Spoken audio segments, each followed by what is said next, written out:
The big game is fast approaching, but wait, you still haven't got your tickets. You've spent hours searching, but you're still confused about ticket prices. Time to stop searching. Visit ticketcompare.com. We compare ticket prices for all the popular leagues and tournaments for you. We work only with the most trustworthy sites, so you can have peace of mind when buying your tickets. Compare prices, buy tickets, get to the game. Ticketcompare.com. Buying tickets made simple. So, same format as usual, Gary. Will you kick us off, please? Will do, no problems at all. Happy Christmas. You too. We're almost there. Yeah. I won't be asking any questions about Christmas shopping. You know, I know, I don't. My wife might be listening. yeah, no. Hey, shh. David, listen, this is one of the best and the busiest times for a football manager, for a football player. Can you just give us some insight as to the challenges now as you go obviously to the game of the weekend? We got one game, then another game, then another game. Mm-hmm. That one game after a time, take one game at a time. It's almost impossible over Christmas because you've got no time to think. How do you approach the challenge of the Christmas period? Well, it's different from normal because you would have sort of preparation time and a time to sort of feed back to the players after the games as well. I think at this period you're nearly moving on very quickly. You're more interested in getting them recovered, getting them ready for the next game and prepared for it. So things change. I think it all goes very quickly. But I've been involved in football since I was 16 playing or managing, and I've not really known it any different. So it's something you get on with, you learn to do it as a player. You know, over the years, there was sometimes you were playing 2 games every 3 days, or how it was working, and it wasn't always that nice. But I think if you're a professional footballer, you understand if you come to play in this country and you want to play here, then part of our tradition is that we play over Christmas and New Year. How happy are we? You know, you've had some time with the team, with the squad now. How happy are you with the form, with the setup, how you're playing games? Well, I'm happy with the form last week. I'm happy with the points we took. I'm happy with our performances. But we've got a lot to do. You know, for where I would like to go with the team. You know, we're at the run of the ladder. But I think we've got a big job to do to make sure that we stay away from the wrong end of the table. That's first and foremost. And all we can do is take a game at a time and try and improve our performances game by game. In saying that, how difficult is it to do something like that? As you explained with the way a Christmas period goes, just doing a simple thing like maybe a bit of a match debrief, you haven't got quite the time to do that. No, that's right. But we've had about a month now. We've been able to put some work into the players and give them a little bit of feedback in how we would work. But I think the players would totally understand this time of the year as well. You know, it's not easy for them to get all the work and all the training they would require and preparation work because, as you rightly said, there's just not that time. If we can come back to an issue which I know you've talked about, I'll just mention Lanzini, you know where I'm coming, but maybe just to take it a little bit on with, in the week obviously there's the incident with Kamari Gray, the game Leicester against City, just highlighting the interpretation of that rule, that law.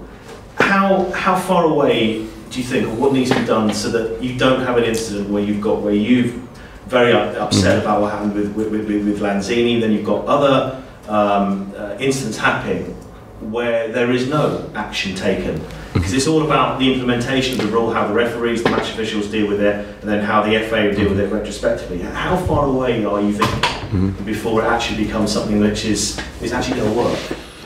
Well, I think the important thing is it's something which is in place, and I think it's right to be in place. I think we don't want simulation in our country. But I've been fortunate enough to work in Spain, where it's seen as very much part of the game, and it's seen as very much as, you know, doing the right thing for the team. And that's why there's much more free kicks and fouls in Spain and stoppages in the games than when we got in the Premier League. I think the Premier League referees do a great job in trying to keep the game moving, and I think they do a great job in trying to give the right decisions. Our referee was 10 yards from it. As I said, the defender stuck his leg out and the player went over. I think he gave the referee a decision. The referee took the decision. The FA and the committee have gone against the referee, not against us. They've gone against their own people. So if they don't support them on decisions which are splitting the country, I think it's very difficult.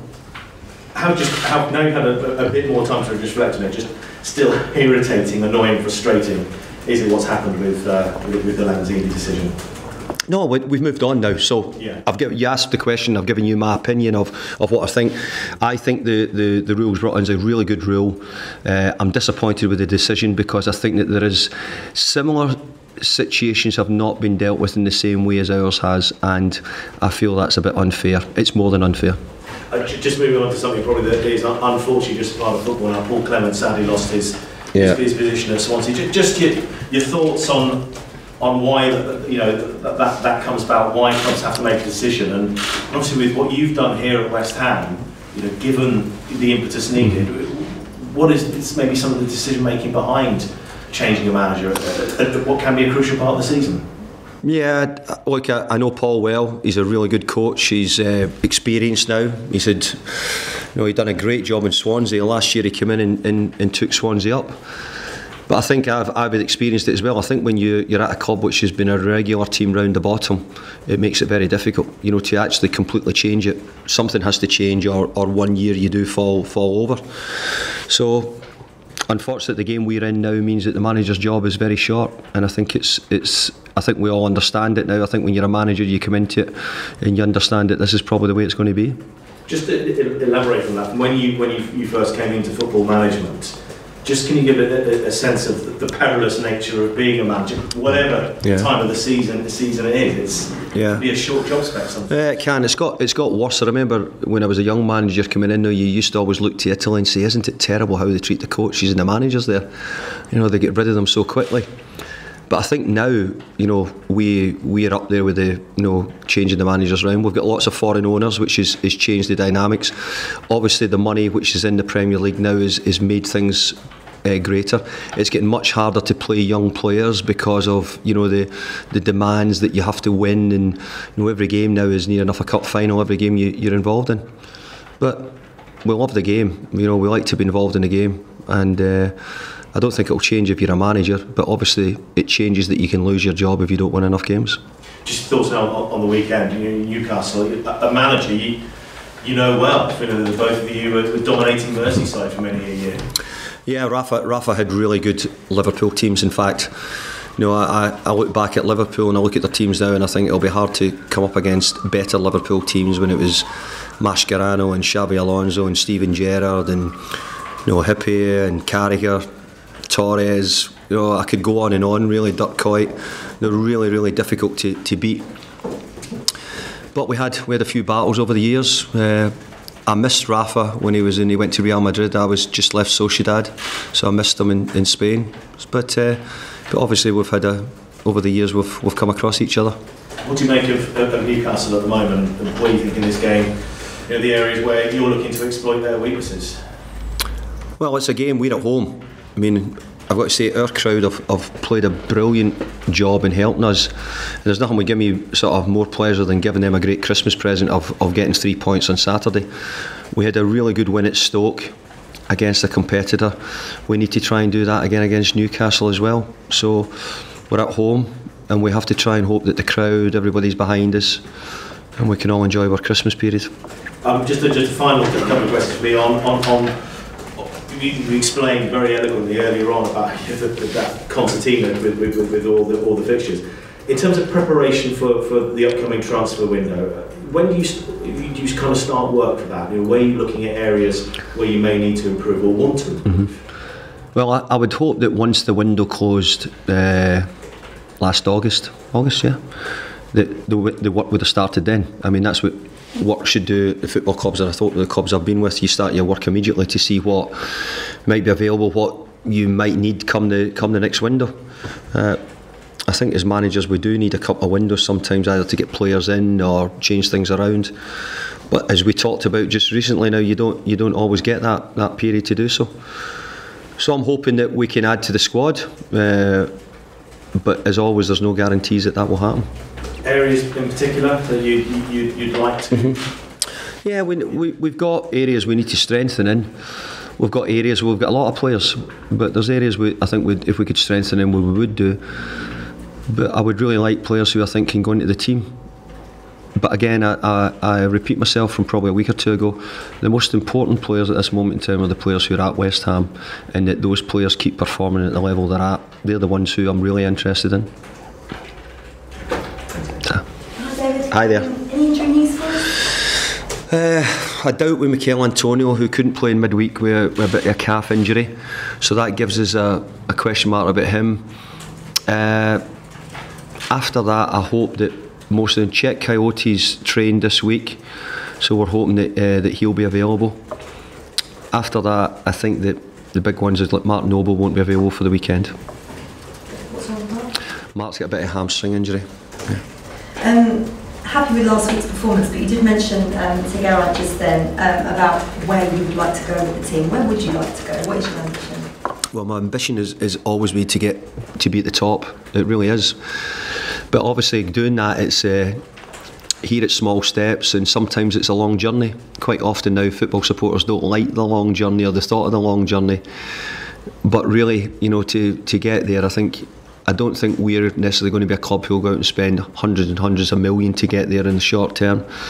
So I always think, you know, your youth policy, the players you bring in, and I think just the way you try to develop your club gives you a better chance of getting there, albeit sometimes it takes a bit of time. It takes a bit of time, but again, as you mentioned, Paul Clement sacked this week, and managers just aren't given that time. How frustrating is that? Well, it's difficult in the job now because I think England have got so many good young players throughout the country. You've seen that with their teams winning in different tournaments.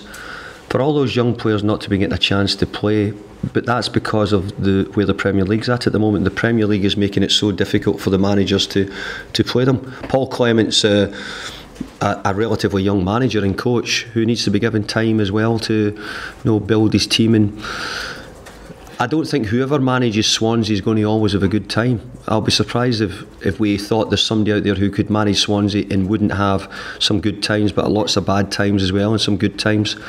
And I think you need to realise the jobs you move to. West Ham, for example. West Ham at the moment have had some good times but some bad times as well. Do you think the owners need to manage their expectations a bit more then?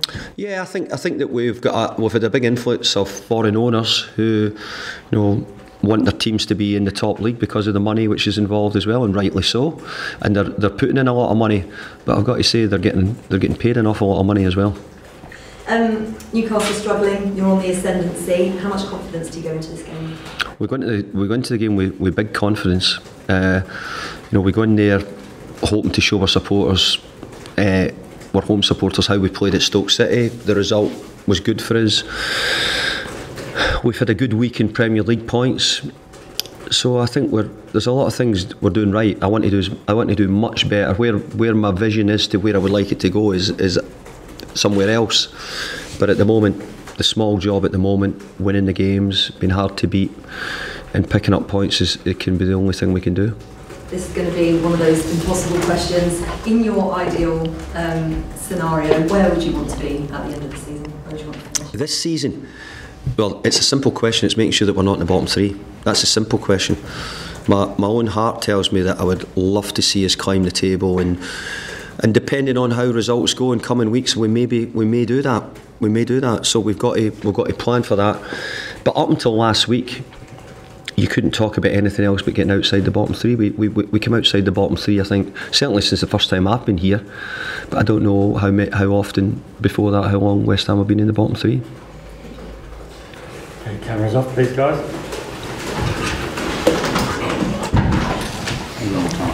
Yeah. Thank you.